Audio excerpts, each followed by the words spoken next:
Good afternoon, guys. This is the Cyber Tutor. Right now, I want to talk about common x86 instructions. So, in the last video, we talked about what the opcodes are and how they work. So in this video, I want to talk about the assembly instructions and kind of give an overview of the different types of instructions and give examples of each one of them and then explain how they work. And each one of them has kind of a little quirk about them too, so I will also elaborate on that. Once again, we're using Intel syntax. So in Intel syntax, you would say something like move dest, comma, source. So move into the destination, the source. So just keep that in mind when you are reading the example instructions, that it is actually backwards. So the first type of instruction that we have here is an example. This is called a data transfer instruction. Again, this is self-explanatory. This is just moving data. So one really easy example of this is the one that I just gave. Move into the destination, comma, a source. So some data at some source. So what's interesting about this is that there is a little kind of a quirk about it. In the sense that it does not actually move anything. So it's actually copying data into the destination, which means that the source remains completely intact in memory after you have copied it into the destination. So that can result in a lot of interesting, funky things happening with programs. I don't know if you may have seen at points where maybe someone will put a command into a program that can get data out of a certain section and they get maybe like a password or something because that piece of data was not actually deleted from memory. It's just still floating in there because it was copied. So it wasn't actually moved. So that's a very common thing that you're going to run into with this type of binary analysis stuff. So this, once again, does not actually move anything, copies the source into the destination, leaves the source intact. So this is also, the second one is also a data transfer instruction. This is a different type of data transfer instruction. So if you know anything about a data structure called the stack, this is where these instructions come in. So there's a push instruction and a pop instruction. So the push instruction is like saying, okay, we have a stack of data. We're going to push some data onto the stack. So let's give an example of a stack. So let's say that you have a bunch of cafeteria trays, right? So just pretend that one of these lines is a tray in a cafeteria. So you've got the green tray on the bottom, and then we add a blue tray. Okay, and then we add a red tray. So imagine for a second that this is the stack. Just put this terrible looking arrow here. Okay, so this is the stack, right? So the last thing that you put onto the stack, because of the way that this data structure works, is going to also be the first thing that you pop or that you take off of the stack. So in this case, that would be the red tray, right? Because the red tray is on the top of the stack. You can't get to the blue tray without taking off the red tray from the top. So this isn't exactly how it works in memory. This would actually be upside down in terms of like how the addressing works. But you don't really need to worry about that for this very moment.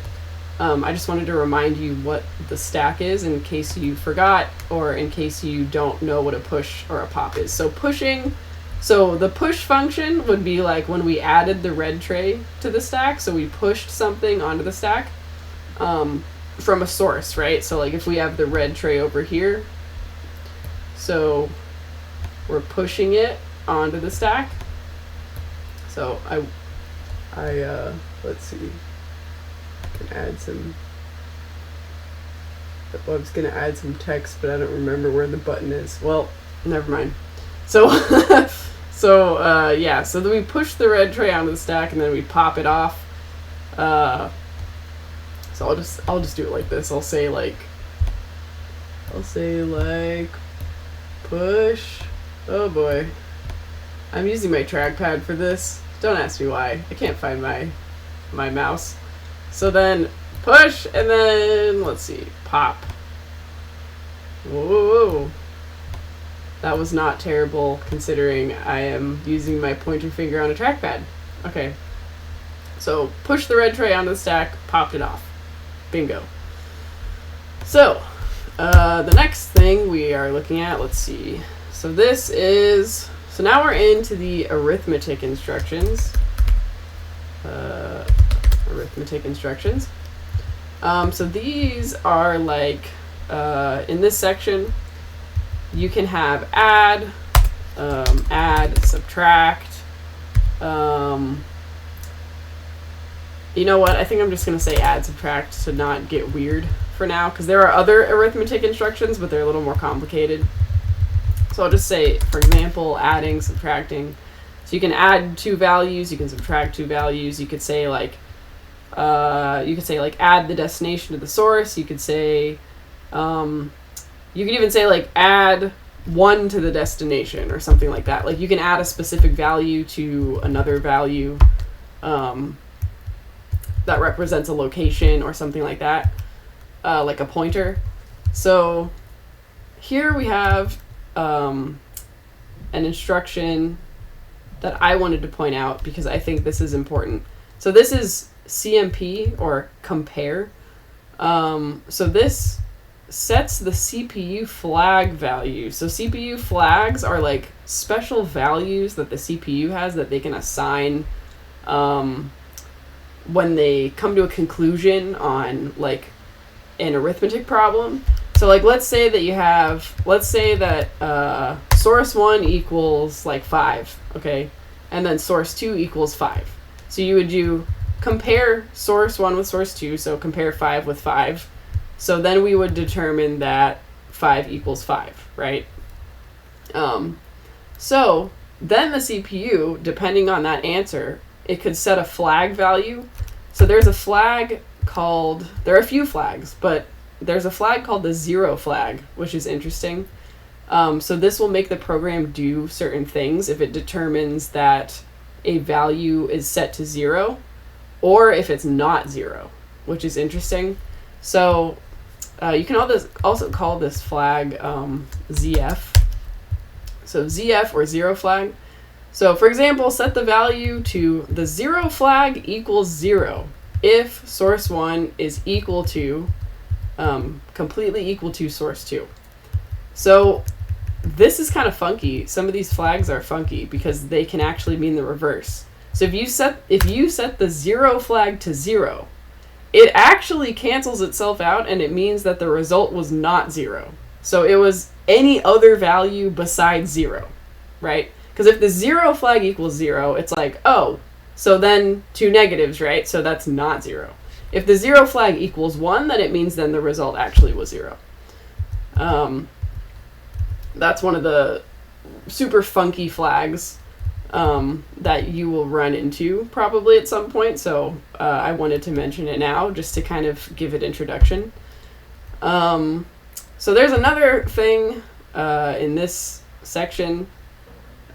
This is actually not an arithmetic operation. So I'll just say, let me file this under 3.5 to be more specific. We can call this logical or bitwise instruction. So this is interesting because it doesn't actually set a value of any kind.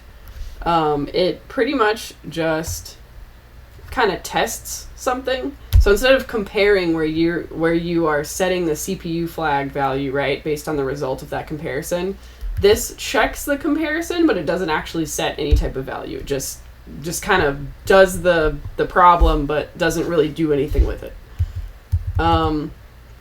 This is extremely important. This one right here.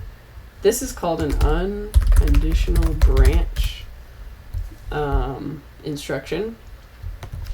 And so an example of this would be syscall. So you may be familiar already with syscall, or you've heard of it because it's very common, very, very common. So this is used anytime you are calling out to the operating system, asking it to do something via the kernel. So the most basic possible example would be exiting a program, okay, on the computer. So you would basically say, okay, open this paint program or something and paint me a picture of a cat. Okay, I'm painting a cat, and now I want to exit, right? So the moment that I click the exit button, the operating system there's a syscall from that program to the operating system to the kernel, and the kernel says, okay, we're going to close the program.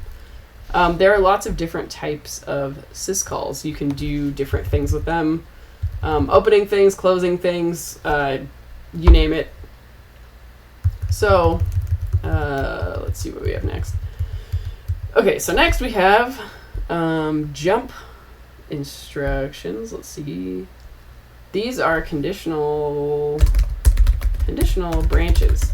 These are called conditional branches because they have conditions to them, right? So like you would say like jump if it's equal, or jump meaning jump to another address in memory, right? So jump to another address in memory if the result of the arithmetic problem, like maybe comparing source 1 with source 2, is equal. So you can also have jump if the destination is greater than the source, or jump if the destination is less than the source, or jump if it's equal, or jump if it's, there's different types of them. If you want to know all of them, you can look in the book and kind of see what they do. You can also say jump if the 0 flag is set. There's something like that. You could say, there's a ton of these, as you can see, JA, JB, JG, JGE, blah, blah, blah. JA is jump if the destination is greater than the source.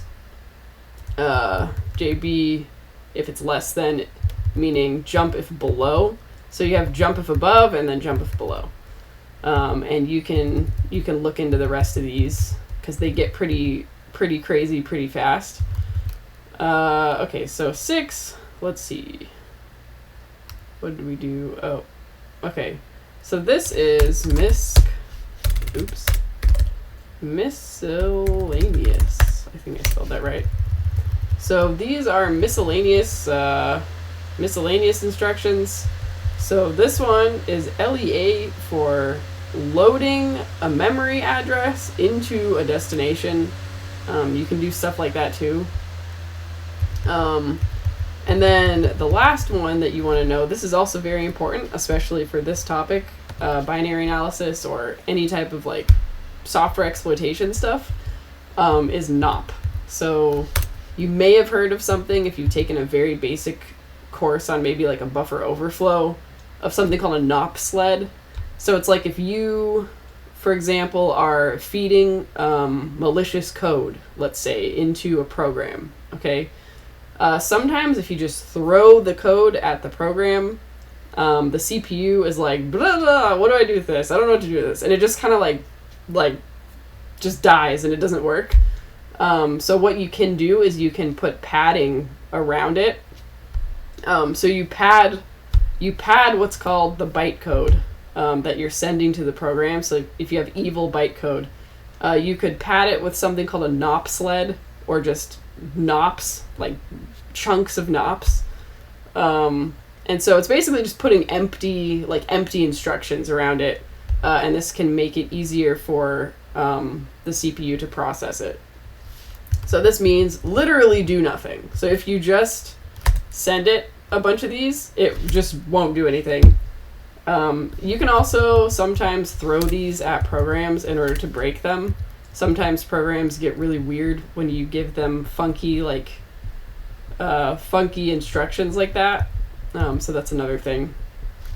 So yeah, NOP means, you can remember it easily because NOP, it's like nope, like it just doesn't do anything. So yeah, I think that's about it. For these common x86 instructions. Again, if you want to know more about specific instructions, please look at the book. Definitely, go into AI and give an instruction to an AI and say, hey, explain to me in simple terms, what does this instruction do? You can do this with all of these. I do that a lot just so I can remember like what they do, because sometimes I see one and I'm like, okay, what is XOR, for example? That's another one. Let's honorable mention. So we could say like XOR dest source. So what is an XOR instruction? This is a specific type of operation that you do on binary. So let's say you have this. So you would have two sets of binary, right? And then if you're XORing it, you're going to be performing an operation on each set of 2 bits like this. And the result of that operation is what you would put into the destination. So as I said, please go out and just read through these. Look at the main ones and then look at ones that you're like, what the heck is this? I have no idea what this means. You don't have to be a genius in it. Just know the basic ones, like know that J means a jump, know that syscall what that does. And I think that should be enough to be able to begin this course. So thank you for watching.